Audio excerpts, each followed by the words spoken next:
আচ্ছা, আজকে আমরা হচ্ছে আমরা রেগুলার এই যে আমাদের যে মানে অ্যাকশনগুলো নেই প্রতিদিনের যে আমাদের ইয়েগুলা মানে মোবাইল কোডগুলো সেগুলোর মধ্যেই একটা রেগুলার মোবাইল কোড। তবে আজকে আমরা মানে বিশেষভাবে সামরিক বাহিনীর সাথে মানে সমন্বিত একটা অভিযান করছি।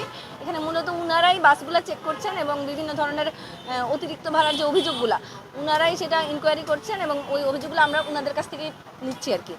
তো ম্যাক্সিমাম ক্ষেত্রে আমরা অতিরিক্ত ভাড়া আদায়ের জন্য ব্যবস্থা নিচ্ছি।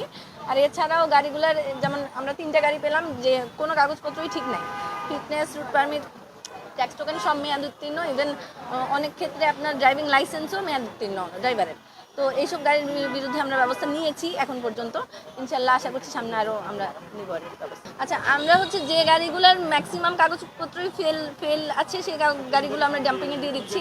3টে গাড়ির এরকম কাগজপত্র ম্যাক্সিমামই ফেল, 2টে গাড়ি সেগুলো আমরা ডাম্পিংয়ে দিব ইনশাল্লাহ। আর শ্যামলী যে গাড়ি একটা, সেই গাড়িটার সমস্যা হচ্ছে যে তাদের কাগজপত্র ঠিক নাই, প্লাস তারা অনেক বেশি ভাড়া আদায় করেছে এবং সেই ভাড়াটা আমরা বলেছিলাম যে অতিরিক্ত ভাড়াটা ওরা আদায় করেছে সেটা যাতে যাত্রীকে ফেরত দেওয়া হয়, তারা সেটাও করতে ব্যর্থ হচ্ছে, যে কারণে আমরা এই গাড়িটা ডাম্পিংয়ে দেওয়ার সিদ্ধান্ত নিয়েছি। তো এর মধ্যেও তারা যদি যাত্রীকে ভাড়াটা ফেরত দেওয়ার চেষ্টা করে বা ব্যবস্থা নেয় সেক্ষেত্রে আমরা হয়তো তাদের ডাম্পিংয়ে দিব না, জরিমানার মাধ্যমে আমরা ব্যাপারটা নিষ্পত্তি করবো।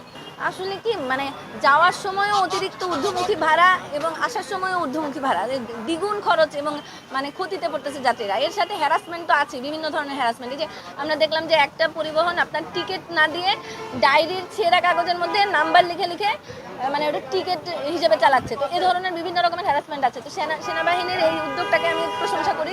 ওদের এই উদ্যোগের কারণে অনেক হ্যারাসমেন্ট ইনশাল্লাহ কমবে, আর আমরা তাদের সাথে আছি এবং যারাই এই ধরনের উদ্যোগ নিবে আমরা প্রত্যেকের সাথেই থাকবো ইনশাল্লাহ। আর আমাদের যে রেগুলার যে আমাদের যে অ্যাক্টিভিটিস সেটা তো চলমান আছেই, প্রতিদিনই আমরা করছি ইনশাল্লাহ। আমরা সাধারণত আমরা যে আমাদের কাজগুলো করি, হঠাৎ করে আমরা বিভিন্ন রাস্তায় রাস্তায় ঈদের প্রতিটা দিনই ছুটির মধ্যেও আমরা র্যান্ডমলি বের হয়েছি, যেখানে গাড়ি ঘোড়া যদিও খুবই কম ছিল এবং এই সময় আসলে তেমন অ্যাকশন নেওয়া যায় না, কিন্তু তারপরেও আমরা রাস্তাঘাটে ছিলাম।